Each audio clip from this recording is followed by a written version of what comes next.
Assalamualaikum warahmatullahi wabarakatuh. Perkenalkan, nama saya Aprilia Fitrotun, mengajar di SD Negeri 145 Seluma. Pembuatan video ini dalam rangka memenuhi tugas LMS Guru Penggerak Angkatan 8 Seluma. Aksi nyata modul 1.4 penerapan budaya positif. Semoga video ini bermanfaat buat kalian. Terima kasih.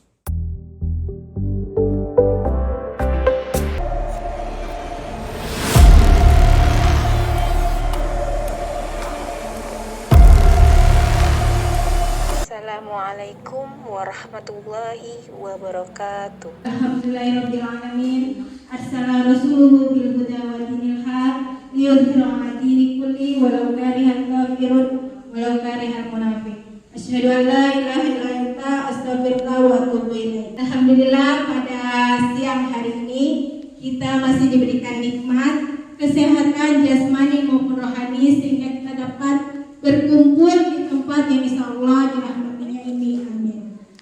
Selanjutnya yang saya hormati Wakil Kepala Sekolah SDN 145 Seluma, yang saya hormati Guru SDN 145 Seluma atas waktunya untuk hadir ke tempat yang insyaallah dirahmatinya ini.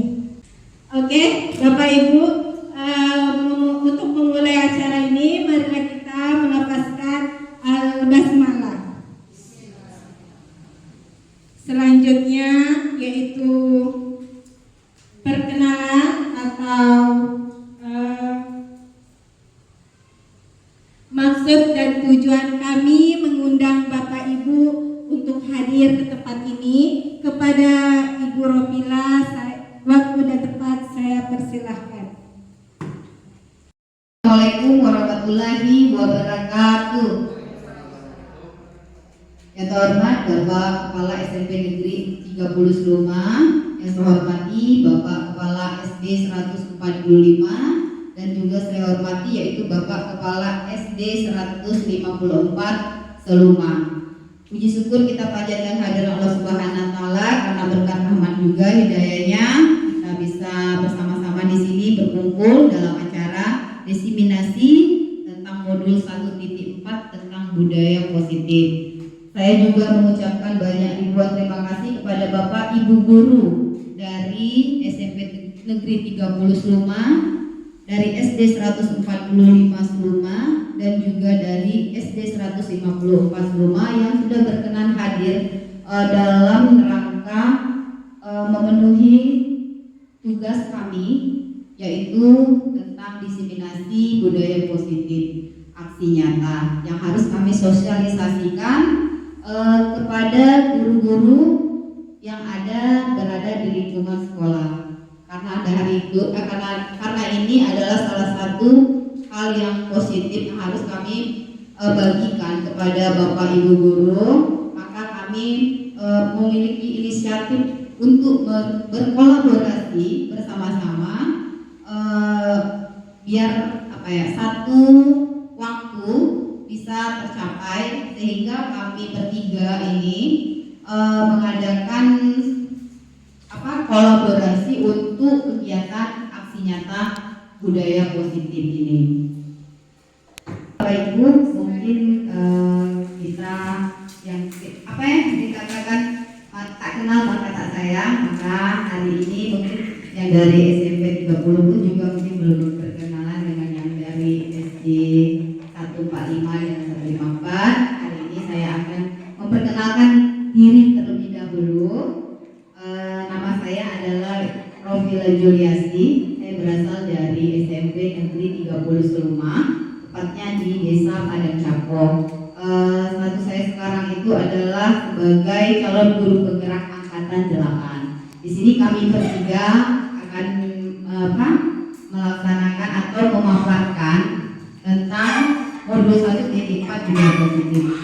Saya kebagian pada pertama ya, Ropila Juliasti. Nanti yang kedua adalah Ibu Erni Minanatawati, itu berasal dari SMP SD SD 154 Seluma. Sedangkan yang satu lagi yang masih muda dan cantik ini adalah Ibu Aprilia Fitrotun, SPD. Beliau berasal dari SD 145 Seluma, di mana tempat sekarang kita sedang melaksanakan budaya positif ini. Mengingat waktu juga, maka saya akan pada materi pada hari ini yaitu pada modul 1.4 itu adalah aksi nyata tentang budaya positif. Nah, pada modul ini ada 6 materi yang akan kita bahas, ya, dimana yang pertama itu adalah tentang perubahan paradigma belajar, dan yang kedua adalah tentang teori motivasi, hukuman, penghargaan, dan restitusi.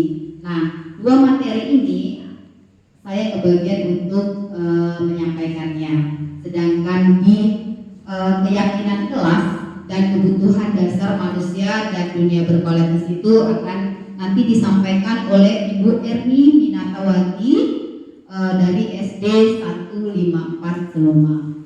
Sedangkan untuk yang kelima, restitusi, 5 posisi kontrol dan segitiga restitusi akan disampaikan oleh Ibu Aprilia Fitrotun. Demikian yang akan kita bahas dan paparkan pada hari ini. Oke, Bapak Ibu, salam dan bahagia. Bapak Ibu guru, terima kasih atas perhatiannya dan atas partisipasinya pada hari ini. Mari kita belajar bersama, berkolaborasi, saling mendukung untuk mewujudkan budaya positif. Dengan cara apa? Dengan cara disiplin positif. Disiplin positif ini hendaknya kita selalu terapkan itu, baik itu di sekolah maupun di rumah atau di lingkungan masyarakat yang ada di sekolah kita. Nah, penerapan ini itu bukan hanya terhadap guru, tapi kita memberikan contoh dan teladan kita kepada anak didik kita atau murid-murid kita. Oke, sebelumnya saya ingin tanya, apa itu budaya positif? Budaya itu apa? Ada yang bisa? Budaya itu apa?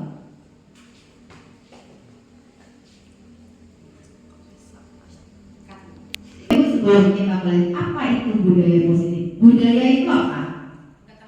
Boleh siapa? Budaya itu kebiasaan. Kebiasaan, artinya hal yang dilakukan seperti biasa. Ya, kebiasaan. Kalau positif? Oke, berarti kebiasaan yang baik. Artinya kebiasaan yang harus kita terapkan yang baik-baik gitu. Nah, di budaya positif ini ada namanya nilai-nilai keyakinan dan kebiasaan yang berpihak kepada murid. Artinya sekarang ini kita harus menanamkan sikap dan nilai-nilai yang kita yakini baik dan itu berpihak kepada murid. Nah, kebiasaan yang disepakati bersama untuk dijalankan dalam waktu yang lama. Artinya bukan pada saat kita berada di sekolah itu saja murid itu. Artinya apa? Akan terus berlanjut, continue. Berkesinambungan, bagus sekali. Itu dalam jangka waktu lama, artinya melekat pada diri mereka. Mereka menyadari bahwa apa yang mereka lakukan itu adalah sesuatu yang baik dan akan terus berkelanjutan dan terus diterapkan dimanapun mereka berada.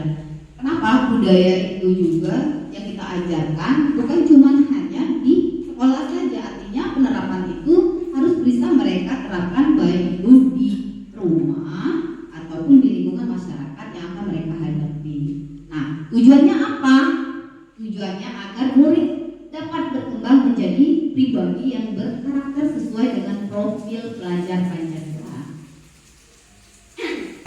Budaya positif. Nah, jadi kita simpulkan bahwa apa itu budaya positif? Yaitu budaya positif adalah suatu kebiasaan yang bernilai positif yang di dalamnya mengandung sejumlah kegiatan yang mampu menumbuhkan karakter murid. Nah, karakter itu apa? Seperti saya katakan tadi, karakter ini Bapak Ibu, yaitu mungkin Bapak Ibu sudah pernah mendengar tentang profil pelajar Pancasila. Apa itu profil pelajar Pancasila?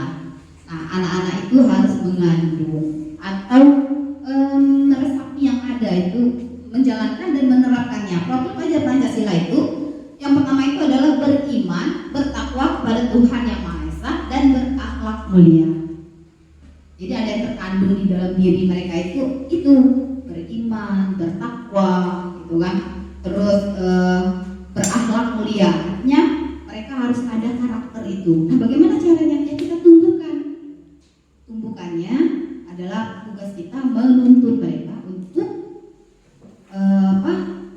menumbuhkan karakter itu tadi. Nah, yang kedua itu berkebinekaan global, ya. Berkebinekaan global artinya apa?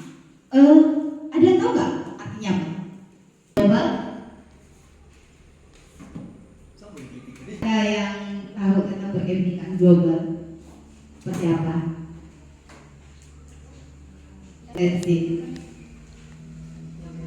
Mungkin ini apa namanya itu kebiasaan atau yang baik yang ada di luar itu boleh kita ambil atau kita serap, cari yang bagusnya saja. Tapi yang budaya yang ada di daerah kita atau di tempat kita itu tetap dipertahankan. Oke, terima kasih, bagus sekali Bu Lensi, bagus ya seperti itu. Jadi kita tetap melihat budaya-budaya yang ada di luar, namun jangan sampai kita itu menghilangkan kebudayaan kita sendiri.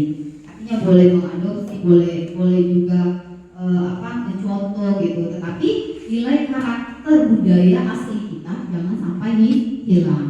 Ya. Terus bergotong royong, pasti semuanya udah tahu ya bergotong royong itu seperti apa. Dan kebiasaan-kebiasaan ini biasanya banyak sekali yang kita lakukan atau anak-anak murid-murid yang bisa kita berikan contoh untuk selalu bergotong royong, misalnya membersihkan halaman sekolah, membersihkan ruangan atau membersihkan tempat lingkungan yang ada di sekolah seperti itu.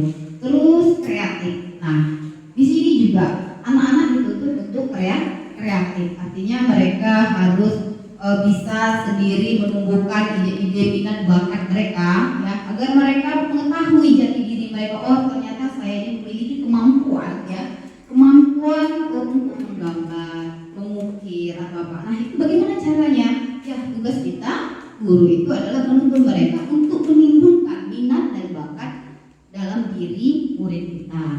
Terus bernalar kritis. Nah, ini yang lebih ini lagi. Bagaimana sih yang katakan bernalar kritis itu? Dia bisa Bapak?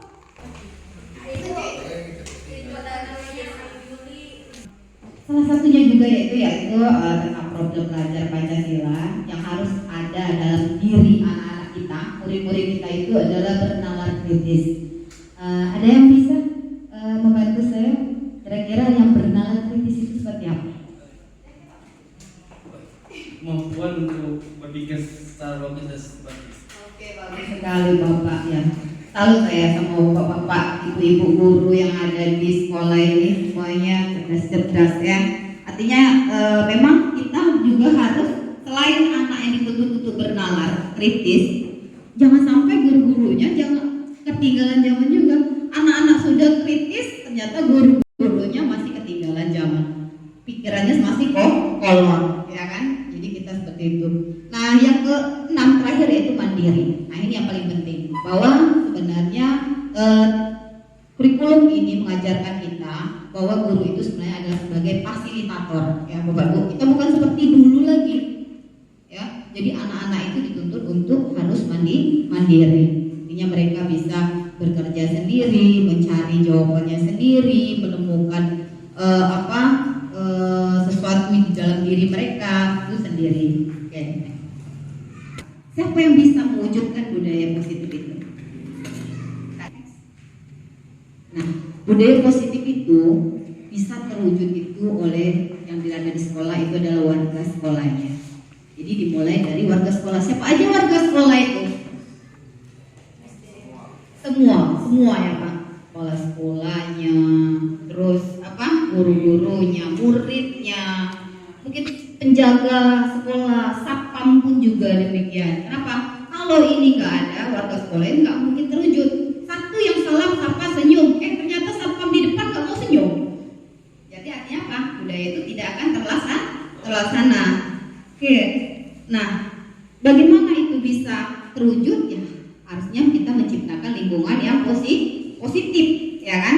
Dengan lingkungan yang positif, lingkungan yang baik, insya Allah pasti keadaannya menjadi baik. Bagaimana siapa yang menciptakannya tadi? Ya, itu tadi warga sekolah, semua yang terlibat di situ. Lanjut Bu. Caranya ya kita semua harus saling belajar. Kalau nggak belajar tidak akan bisa. Ya, belajarnya bagaimana? Belajarnya menciptakan budaya tadi, ya kan? Mungkin selama ini merengut, mungkin selama ini manyun, ya kan? Mungkin selama ini kita tidak memberikan penerapan budaya positif dengan anak-anak salam, ya kan? Sapa, senyum, sopan, santun. Nah, itu harus dimulai dari bapak ibu gurunya yang menerapkan itu belajar. Ya. Saling mendukung, artinya tidak akan bisa tercipta. Bagaimana mungkin hanya bisa dilakukan oleh bapak ibu guru yang ada di kelas aja, sementara yang di luar kelas nggak mau, ya kan? Percuma, mental. Dan juga ini juga diharapkan itu bisa diterapkan juga di dalam rumah. Kita pun juga harus memberitahu, berkolaborasi, memberitahu kepada orang tua juga tentang berbagi ini, bagaimana menerapkan budaya yang positif. Oke. Nah, ini tadi juga saling bekerja sama. Ini yang paling penting, berkolaborasi. Itu berkolaborasi. Adanya bekerja sama, akhirnya akan timbul yaitu namanya kebiasaan yang baik. Kalau semuanya sudah terlaksana itu, insya Allah semuanya akan menjadi lingkungan yang baik. Oke, Bu. Nah, bagaimana caranya? Kita tidak harus menyuruh orang lain, tapi kita memberikan contoh. Artinya kita mulai dalam diri kita sendiri, terus baru kita tularkan dan kita terapkan untuk orang lain. Nah, Bapak Ibu, sebelum kita lanjutkan lagi ya, saya punya pertanyaan romantis. Setuju atau tidak setuju? Silakan Bapak Ibu jawab. Yang pertama, saya mau tanya, hukuman dapat mendisiplinkan anak. Setuju atau tidak setuju? Menurut Bapak Ibu? Setuju. Oke, kita simpan ya. Terus yang kedua, pemberian hukuman dengan hal positif seperti membaca atau membersihkan halaman sekolah dapat meningkatkan disiplin anak. Setuju apa tidak? Setuju. Oke, setuju. Oke, nomor 3. Terus memberikan penghargaan dapat meningkatkan motivasi belajar anak. Setuju Bapak Ibu? Setuju. Oke, lanjut tuh. Oke, dari 3 pertanyaan.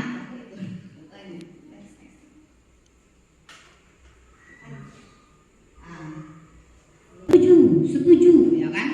Bahwa hukuman akan memberikan mendisiplinkan anak. Jawaban Bapak Ibu itu setuju. Oke, mungkin dulu itu memang seperti itu, ya.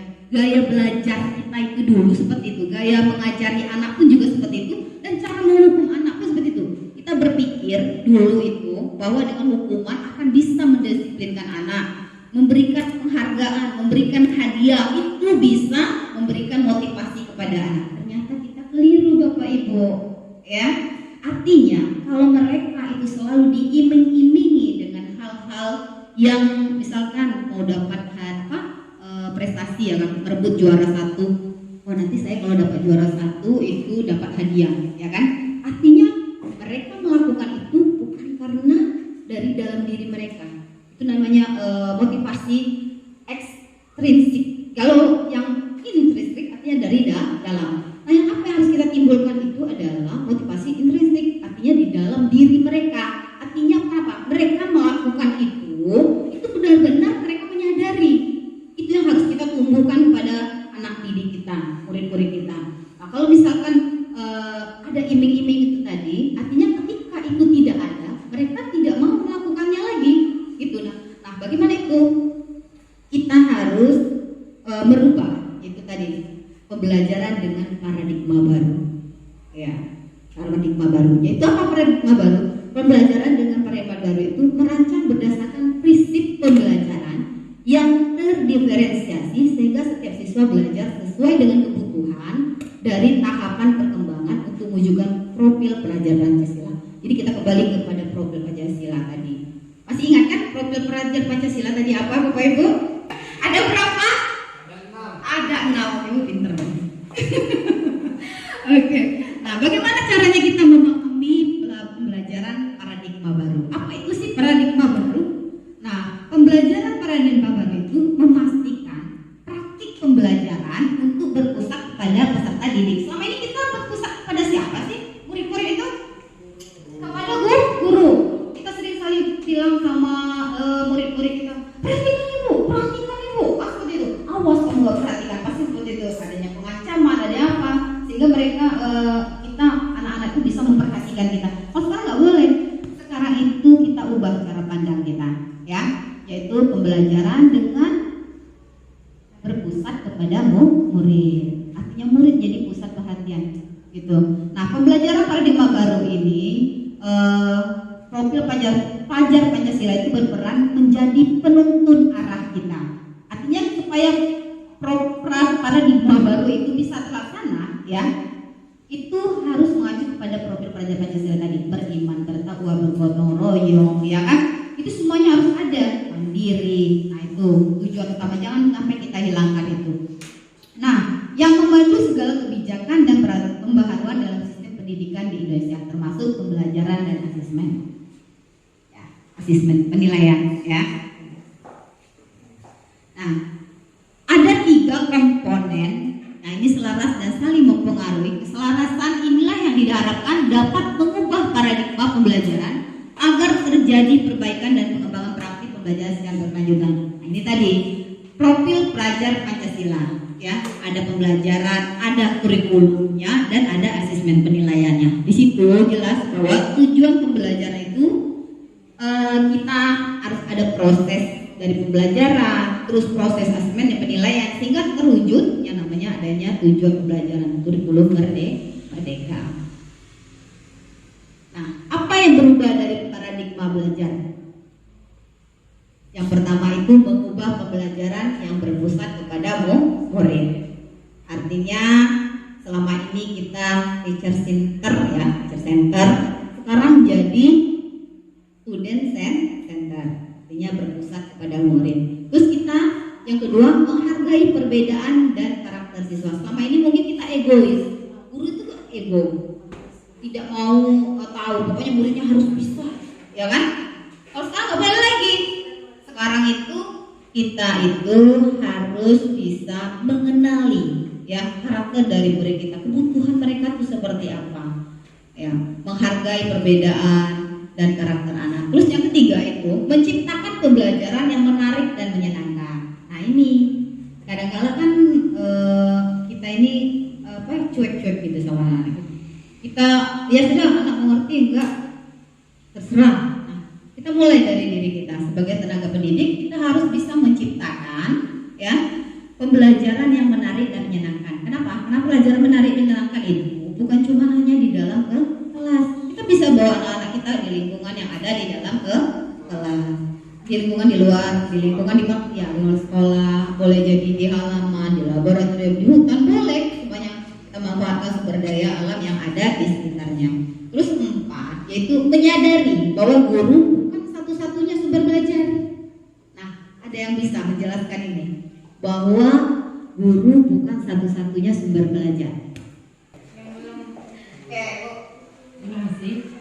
Sumber belajar itu bukan satu-satunya dari guru, bisa didapatkan dari koran, televisi, kemudian internet, dan anak-anak juga bisa bertanya dengan teman sejawat, dengan orang tuanya, dan lingkungan sekitarnya. Iya, terima kasih Ibu, bagus sekali Bu, ini sudah paham sekali ya bahwa peran dari guru itu, ya, seperti Pak Sita tadi, bahwa guru bukan satu-satunya sumber belajar, ya. Jadi murid itu sekarang udah tuh pintar teknologi, ya. Bahkan sebelum gurunya tahu, murid itu sudah tahu, bisa mengetahui lebih cepat, secepat kilat. Sekarang itu. Terus yang kelima, menuntut siswa dalam mengembangkan minat dan bakatnya sesuai kodrat alam dan kodrat sama.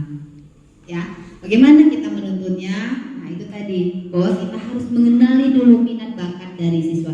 Sebelum belajar itu, sebelum kita masuk ke kelas, awal dari pembelajaran tahun ajaran baru misalnya kan, karena baru mengenali anak-anak tersebut, kita lihat, kita perhatikan, kita menemukan dan mengenali minat bakat mereka itu ke arah yang bagaimana dan dituntut sesuai dengan zamannya. Zaman dulu zaman sekarang beda ya.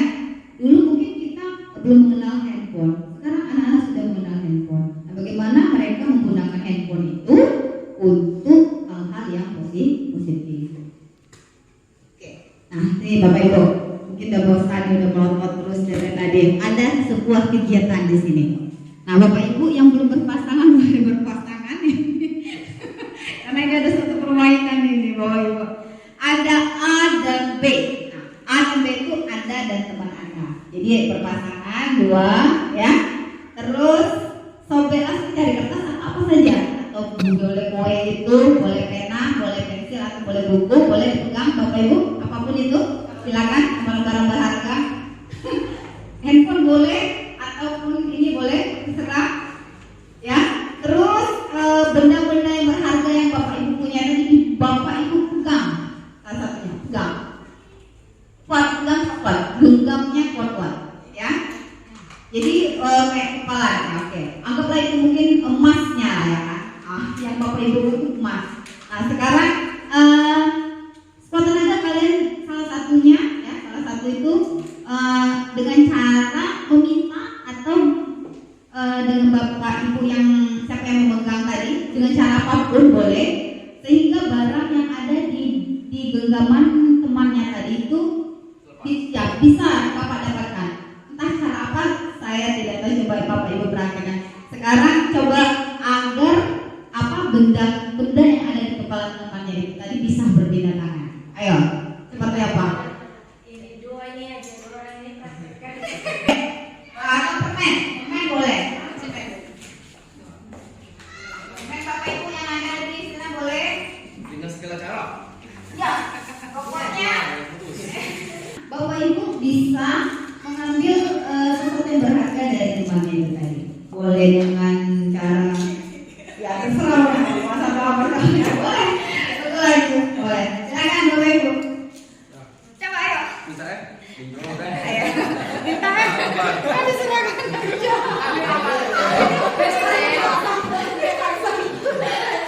Oke. Ya. Oke, sekarang Ibu, saya mau tanya sama Ibu Lensi dan Ibu Tami. Tadi bagaimana cara mendapatkan permainan? Saya rampas. Dipaksa ya, oke. Terus Bapak Ibu dirayu saja. Oh, minta baik-baik, dirayu. Oke, dirayu. Oke. Ada dua di sana, yaitu ada caranya dengan memaksa. Tadi ada juga dengan caranya bujuk rayu. Nah, itulah yang namanya adalah kontrol, ya. Kontrol di mana Bapak Ibu sebenarnya itu tergantung dengan diri kita, ya tadi kan. Bahwa yang Ibu Tami sama Ibu Lesti tadi mendapatkan apa yang mereka inginkan itu adalah dengan cara memaksa. Sedangkan yang Bapak ini tadi dengan cara dimasuk rayu. Itu tadi. Kenapa dia mau? Dia karena punya pilihan, ya. Pilihan, oh saya serahkan karena saya takut dengan itu. Seperti itu juga anak-anak murid kita. Oh, ketika mereka melakukan hal yang itu karena mereka ada timbul dalam diri mereka, oh ya, nanti kalau saya tidak melakukan ini saya takut, ya kan? Saya dihukum. Yang ini juga karena kekuasaannya tadi merampas tadi dengan cara merampas. Nah, ada perubahan paradigma itu namanya kontrol atau pilihan, ya. Pilihan ada menyerahkannya dengan ikhlas, mungkin kan ada paksa tadi karena takut sama temannya. Nah, itu. Nah, ilusi guru mengontrol murid. Jadi guru itu bisa melihat pilihannya. Dia berusaha untuk mengontrol muridnya. Kalau murid itu tidak mau dikontrol, berarti harus dipaksa. Nah, ilusi bahwa kritik yang membuat orang merasa bersalah dapat mengeluarkan karakternya. Jadi mereka membuat rasaan bersalah kepada diri anak tadi sehingga mereka merasa bahwa dengan membuat karakter dia menjadi baik gitu. Terus ketika ada ilusi bahwa semua penguatan posisi efektif dan bermanfaat, dan yang keempat adalah ilusi bahwa orang dewasa memiliki hak untuk memaksa. Kita ini utama takut sama Ibu Lensi karena dia lebih tua, tadi rampas yang atau ini bujuk rayu yang tadi mungkin karena ini bapak ini penyayang atau apa, kasih aja nggak apa. Nah, perubahan paradigma ya. Nah, siapa yang sesungguhnya yang memiliki kontrol? Baiklah Bapak Ibu. Bagaimana siapa yang sesungguhnya yang memiliki kontrol itu? Nah, kalau stimulus respon itu tadi kontrolnya adalah pilihan. Terus mencoba pandangan orang agar pandangannya sama dengan kita, ya. Itu kenapa kita berusaha untuk memahami pandangan orang tentang dunia. Harusnya seperti itu. Bukan kita mencoba, oh ya orang itu harus sama dengan kita cara pandangnya. Nggak boleh seperti itu ya Bapak. Jadi kita berusaha memahami pandangan orang itu tentang dunia. Terus perilaku buruk dinilai sebagai sesuatu kesalahan. Kadang seperti itu, kita menganggap bahwa seseorang yang melakukan perilaku yang buruk itu adalah sesuatu kesalahan. Padahal ya semua perilaku itu pasti memiliki tujuan. Kenapa anaknya tadi memukul anak satu? Oh ternyata mereka temannya tadi mengambil barang mereka, seperti itu. Artinya sesuatu yang mereka lakukan pasti punya tujuannya. Terus perilaku orang lain bisa mengontrol saya. Nah, jadi orang lain itu menganggap bahwa orang lain itu bisa mengontrol diri kita. Itu padahal hanya Anda yang bisa mengontrol diri kita sendiri. Kalau kita tidak mau ya nggak mau. Padahal kita keras hati gitu kan, punya prinsip. Terus bisa mengontrol orang lain. Nah, jika kita bisa mengontrol orang lain, kita tidak bisa mengontrol orang lain. Kita tidak bisa mengontrol orang lain. Nah, paksaan ada saat rujukan gagal. Jadi ketika tadi yang dilakukan, misalkan dia tidak mau menyerahkannya dengan baik-baik, dia dipaksa, dirampaslah barang yang teman kita tadi punya, ya. Jadi bagaimana caranya? Yaitu kita harus membiasakan tentang kolaborasi, konsensus, menciptakan pilihan-pilihan yang baru. Terus berpikir menang kalah. Nah ini terkadang yang sering terjadi, yaitu berpikir tentang menang dan kalah. Oh nanti saya harus menang, kalau nggak menang pasti saya kalah. Padahal yang harus kita pikirkan itu adalah model berpikir menang. Kita harus menang. Gitu. Akan budaya itu tadi, yaitu tentang disiplin positif. Apa itu disiplin positif? Nah, kebanyakan orang mengartikan disiplin positif itu adalah tata tertib atau tata tertib teratur dan kepatuhan pada peraturan. Nah, dalam budaya kita, makna kata disiplin di mana menjadi sesuatu yang dilakukan seseorang pada orang lain untuk mendapatkan kepatuhan. Kita cenderung menghubungkan kata disiplin dengan ketidaknyamanan. Jadi kalau kita merasa dipaksa itu kan kita nggak nyaman rasanya. Nah, menurut Ki Hajar Dewantara, di mana ada kemerdekaan, disitulah harus ada disiplin yang kuat. Sesungguhnya disiplin itu bersifat self disiplin. Kita sendiri yang mewajibkan kita dengan sekeras-kerasnya, tetapi itu sama saja, ya kan? Nah, sebab jika kita tidak cakap melakukan self disiplin, wajiblah penguasa lain ya mendisiplinkan diri kita, dan peraturan demikian itulah yang harus ada di dalam suasana yang berbeda. Jadi kalau misalkan kita merasa kita tidak bisa melakukan disiplin, maka orang lain yang memiliki kekuasaan akan mendisiplinkan kita. Nggak mau nurut aturan, jadi kita harus ikuti kedisiplinan itu. Nah, untuk menciptakan murid yang merdeka itu bagaimana caranya? Yaitu syarat utamanya adalah harus ada disiplin yang kuat. Disiplin yang dimaksud itu adalah disiplin diri, ya, yang memiliki motivasi internal, artinya yang ada di dalam diri anak atau diri kita itu ada di dalam diri kita, bukan karena eksternal dari luar. Nah, jika kita tidak memiliki motivasi internal, ya, di dalam diri, maka kita memerlukan orang lain, artinya pihak lain yang mau mendisiplinkan kita. Itu. Untuk apa? Supaya ada motivasi, berarti itu namanya motivasi eksternal tadi. Jadi karena terjadi ada hukuman atau bisa paksaan gitu kan. Nah, karena berasal dari luar, bukan dari dalamnya. Nah, apa pengertian disiplin positif itu? Disiplin positif adalah proses pembelajaran. Disiplin merupakan pendekatan mendidik anak untuk melakukan kontrol diri dan pembentukan kepercayaan diri. Nah, disiplin ini berbeda sama sekali dengan hukuman, meskipun disiplin sering diterapkan dengan menggunakan teknik hukuman. Nah, dengan menerapkan disiplin positif, guru dapat meningkatkan kesadaran siswa dalam membentuk karakter yang positif. Jadi semua penguatan positif efektif dan bermanfaat, terus kritik dan membuat merasa bersalah dalam menguatkan karakter. Nah, karakter Partner itu ada pada orang dewasa yang memiliki hak untuk memaksa tadi. Itu konsepsinya. Makna kontrol tadi. Guru mengontrol murid, terus ada penguatan positif efektif yang bermanfaat, terus ada yang kritik dan buat orang merasa bersalah. Terus akhirnya adalah yang memiliki kuasa itu adalah orang-orang yang dewasa untuk memiliki hak untuk memaksa. Karena pada umumnya seperti itu. Ya. Bagaimana merupakan salah satu cara penerapan disiplin yang bertujuan untuk menumbuhkan kesadaran serta memberdayakan anak untuk melakukan sesuatu tanpa sokongan, ancaman maupun hukuman. Nah, disiplin itu sebagai bentuk kontrol diri, ya. Belajar untuk mengontrol diri agar dapat mencapai suatu tujuan yang mulia. Tujuan mulia itu di situ apa? Mengacu pada nilai-nilai atau prinsip-prinsip mulia yang dianggap seorang yang kita namakan nilai tersebut sebagai nilai-nilai kebajikan yang universal. Contohnya memakai helm. Siswa kita berjalan itu kalau dipakai motor ya, pakai helm itu ada motivasinya. Sini saya perkenalkan diri saya, nama saya Erina Megawati. Saya bertugas di SDN 154 Sleman. Saya di sana berkegiatan sebagai guru kelas. Baiklah, di sini saya akan menjelaskan kepada Bapak dan Ibu sekalian tentang budaya positif, salah satunya yaitu keyakinan kelas. Sebelumnya saya akan menjelaskan apa itu keyakinan kelas. Keyakinan kelas adalah nilai-nilai kebajikan universal yang disepakati secara tersirat dan tersurat, terlepas dari latar belakang suku, negara, bahasa maupun agama.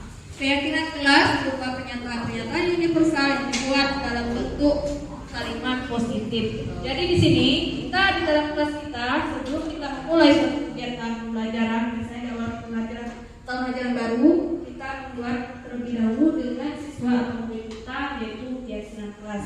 Next. Adapun tahapan penyusunan keyakinan kelas di sini Bapak Ibu, di sana bisa nomor 1 lihat daftar kebajikan yang telah disusun bersama. Di sini bersama dengan murid ya. Kemudian tentukan nilai-nilai kebajikan yang ingin dijadikan perhatian utama di sekolah kita atau sekolah Anda. Kemudian nomor 3, sempurnakan beberapa daftar nilai-nilai kebajikan yang utama dan bahas kembali dalam kelompok utama. Di sini yang menjadi kelompok yaitu murid kita sendiri. Dan yang terakhir, 4, buatlah poster atau muat di sosial media keyakinan kelas sekolah kita. Jadi setelah keyakinan kelas yang kita buat, kita bisa buat poster dan ditempel di kelas kita. Setelah itu lanjut ke keyakinan kelas. Di sini keyakinan kelas yang sudah kita buat tadi, ini sebagai contohnya, yaitu bisa yang pertama datang ke sekolah tepat waktu dan perasaan bahagia. Di sini artinya siswa kita mempunyai keyakinan datang ke sekolah dengan senang hati dan mempunyai perasaan bahagia serta tepat waktu. Kemudian yang kedua, bertanggung jawab mengerjakan tugas piket. Lalu bersikap jujur. Kemudian bersikap sopan dan menghormati guru. Kemudian bersikap tenang saat jam pelajaran berlangsung. Dan yang terakhir untuk keyakinan kelas, saling tolong-menolong dan hidup rukun dengan teman, yaitu tentang kebutuhan dasar manusia. Bapak Ibu, seperti kita tahu, kita sebagai manusia ini mempunyai 5 kebutuhan dasar manusia. Yang pertama ada bertahan hidup, kedua kasih sayang, kemudian ketiga penguasaan, selanjutnya kesenangan, dan yang terakhir kebebasan. Jadi sebagai manusia itu tadi 5 kebutuhan dasar kita sebagai manusia. Lanjut next, teori restitusi. Kemudian selanjutnya minum. Itu termasuk dari kebutuhan dasar kita sebagai manusia untuk bertahan hidup. Kemudian kasih sayang. Ya, itu tadi sebetulnya. Ya, dicintai ya pelajar ya. Dicintai. Kemudian di sini ada penguasaan. Boleh berikan contoh tentang penguasaan? Penguasaan, boleh kan Ibu contoh dari penguasaan?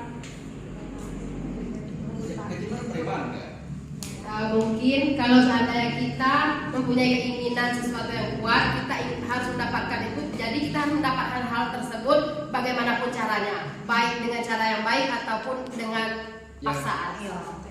Terima kasih Ibu Nini Mariani, sangat tepat sekali jawabannya bagus. Kemudian di sini ada kesenangan. Kesenangan bisa dicontohkan salah satunya Bapak Apri atau yang Ibu dulu ya? Ya Ibu, bisa contohkan tentang kesenangan. Kesenangan misalnya kita menyukai sesuatu atau menginginkan sesuatu yang kita ingin, yang sangat kita sukai atau kita senangi. Oke, terima kasih Ibu Lensi, sangat baik sekali. Di sini ada kesenangan. Dan yang terakhir kebebasan. Kebebasan ini bisa kita berikan contoh seperti apa kira-kira? Kebebasan? Ya Ibu Nini lagi. Menurut saya kebebasan di sini mungkin kita bebas mengekspresikan diri kita, misalnya kita hobi menyanyi, jadi atau hobi menari atau yang lainnya, yang jelas-jelas yang bernilai positif. Itu menurut saya. Terima kasih. Terima kasih Bu Nini Mariani atas tanggapannya.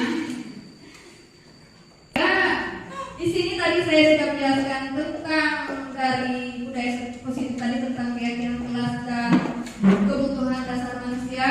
Untuk selanjutnya saya persilakan salah satu teman saya CGP Aprilia Pitroto untuk menjelaskan 5 posisi kontrol dan segitiga restitusi. Kepada Ibu Aprilia Pitroto. Ada Bapak Ibu boleh dilihat di sini ada penghukum, pembuat rasa bersalah, teman, pemantau dan manajer. Next. Posisi penghukum di sini menghardik, menunjuk-nunjuk, berkacak pinggang dan membentak. Kemudian hukuman verbal atau fisik. Dampak dari posisi penghukum itu murid jadi pendendam, kemudian tidak menyukai guru atau mata pelajaran yang diampu. Kemudian ada posisi membuat merasa bersalah, yang artinya di sini suara cenderung lembut, tenang, namun kata-katanya menyalahkan murid. Kemudian guru akan menyatakan hal-hal yang merasa kesalahan ada pada murid dengan membuat guru merasa menderita. Dampaknya di sini posisi pembuat merasa bersalah. Yang pertama, membuat murid merasa bersalah, identitas gagal. Kedua, rendah diri dan menarik diri dari lingkungan. Posisi selanjutnya yaitu posisi teman. Posisi teman di sini, suara guru akan ramah, kemudian cenderung bersenda gurau atau menghangatkan suasana. Murid akan merasa senang, aman dan akrab dengan guru. Identitas yang tercipta adalah identitas sukses atau berhasil. Namun perlu diingat karena ini masih dalam dorongan eksternal. Kemudian dampak posisi teman. Nah, di sini murid akan bergantung pada satu orang, faktor ketergantungan. Kemudian murid tidak mandiri dan tidak bisa berpikir untuk diri sendiri. Posisi pemantau atau monitor. Posisi pemantau atau monitor di sini, seorang pemantau akan bersuara datar, tidak emosional, tidak bersenda gurau, ataupun menggunakan suara tinggi. Kemudian tercipta identitas dari positif atau berhasil. Kemudian pemantau perlu senantiasa memantau. Pada saat murid diberikan sanksi, maka guru pun harus selalu menguasai seorang pemantau, selalu menunjukkan bahasa tubuh, ekspresi wajah yang datar dan cenderung formal. Monitor. Konsekuensi dan hadiah tanpa memahami sepenuhnya nilai kebajikan yang dituju. Kemudian guru tidak sepenuhnya mandiri. Di sini yang terakhir ada posisi manajer. Maksud dari posisi manajer, suara manajer netral,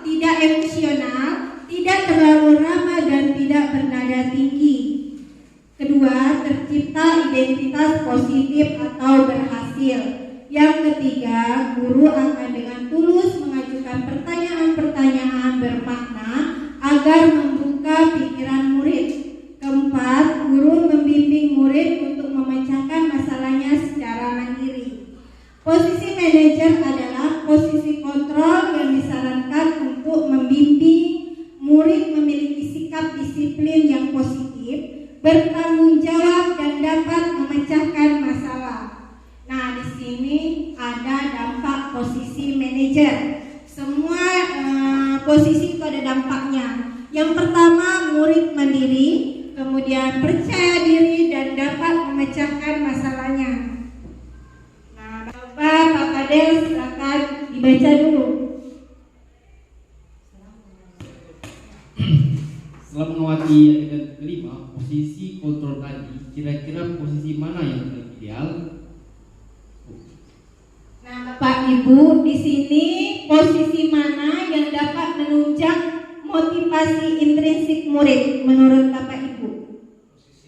Posisi manajer. Kenapa posisi manajer? Jadi karena posisi ini memang posisi paling ideal yang ingin dituju setiap pendidik, di mana di posisi manajer ini guru dapat menerapkan disiplin positif yang berpihak pada murid yang memerdekakan murid itu sendiri.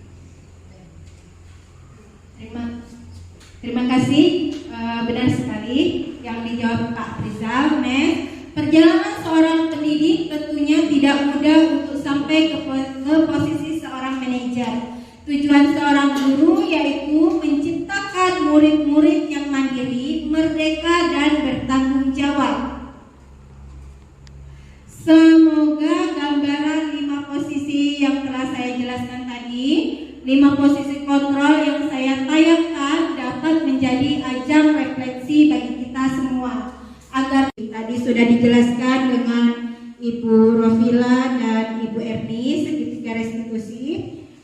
Di sini ada menstabilkan identitas, menanyakan keyakinan, kemudian validasi tindakan yang salah. Baiklah, segitiga restitusi. Di sini ada menstabilkan identitas, kemudian validasi tindakan yang salah, kemudian menanyakan keyakinan. Identitas berdasarkan prinsip membuat kesalahan adalah bagian dari proses pembelajaran, berperan menggeser identitas murid dari identitas gagal ke identitas sukses.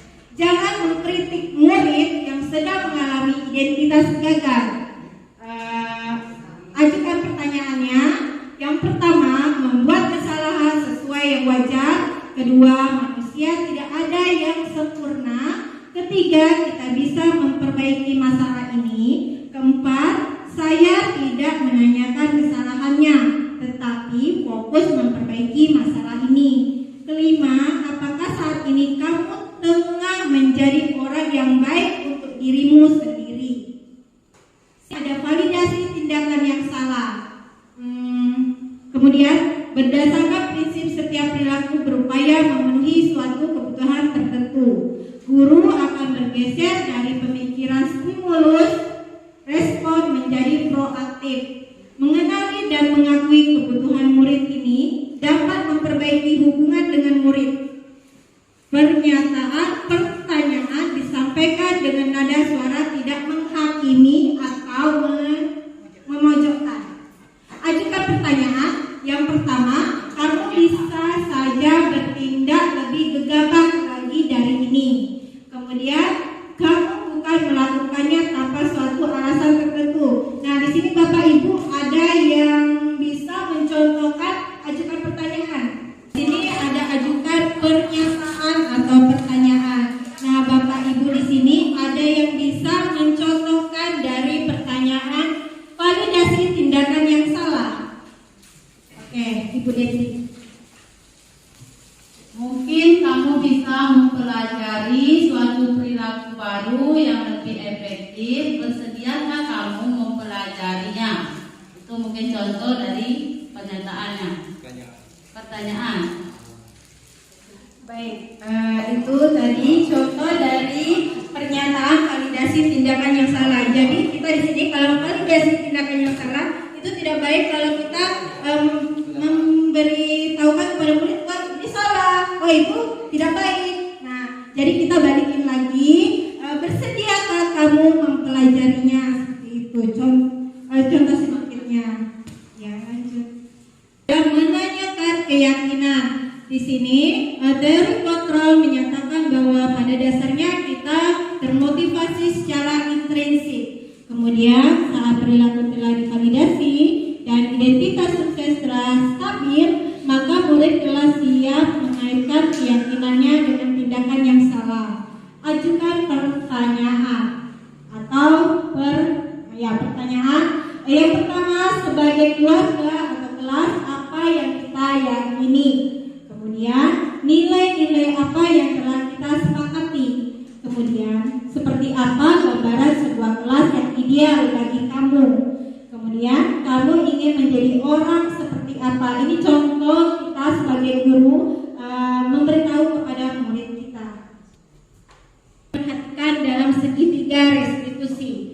Yang pertama, perilaku yang salah perlu dikaitkan dengan nilai-nilai atau keyakinan-keyakinan yang telah disepakati atau dituju. Kedua, kesediaan orang yang melakukan kesalahan untuk memperbaiki masalah. Ketiga, pemecahan masalah sebisa mungkin relevan atau memiliki hubungan dengan masalah yang ada. Keempat, perlu adanya suatu usaha perbaikan dari pihak yang berbuat kesalahan. Kelima, perlu di sini yang kelima, hal-hal yang perlu diperhatikan yaitu perlu didedikasikan waktu dari pihak yang berbuat kesalahan, yaitu pihak murid. Tanyakan kapan akan mulai diberlakukan usaha untuk memperbaiki masalah. Ya, seperti itu. Mungkin itu saja dari saya, yaitu segitiga restitusi dan 5 posisi kontrol. Demikian, Bapak Ibu, demikianlah presentasi dari kami, yaitu Bu Rofila, Ibu Erni, dan saya sendiri Aprilia. Lebih dan kurangnya saya mohon maaf. Wabillahi taufiq wal hidayah. Wassalamualaikum warahmatullahi wabarakatuh. Assalamualaikum warahmatullahi wabarakatuh. Perkenalkan, nama saya Muhammad Fadel dari SD 145. Setelah saya mengikuti tes simulasi dari Ibu Aprilia tentang budaya positif, harapan saya semoga SD 145 dapat menerapkan di lingkungan sekolah itu sendiri. Semoga dengan budaya positif ini anak-anak bisa untuk lebih baik lagi. Dan terima kasih. Assalamualaikum warahmatullahi wabarakatuh.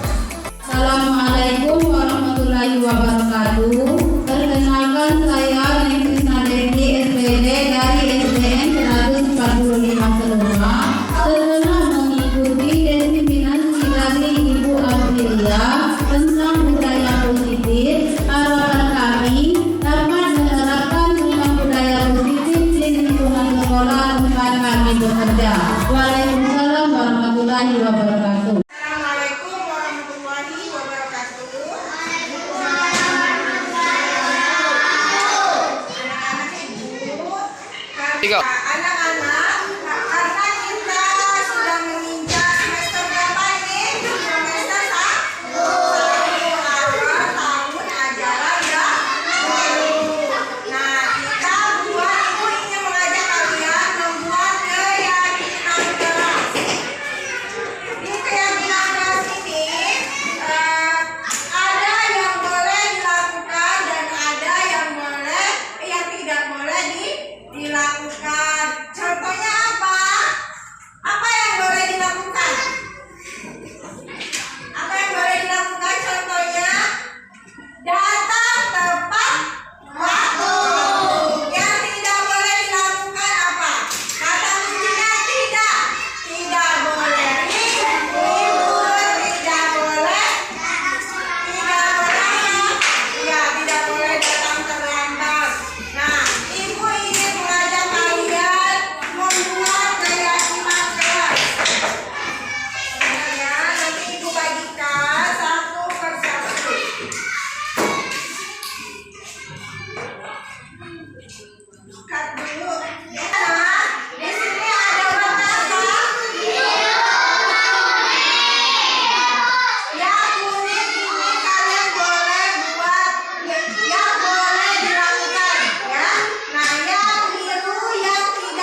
kecil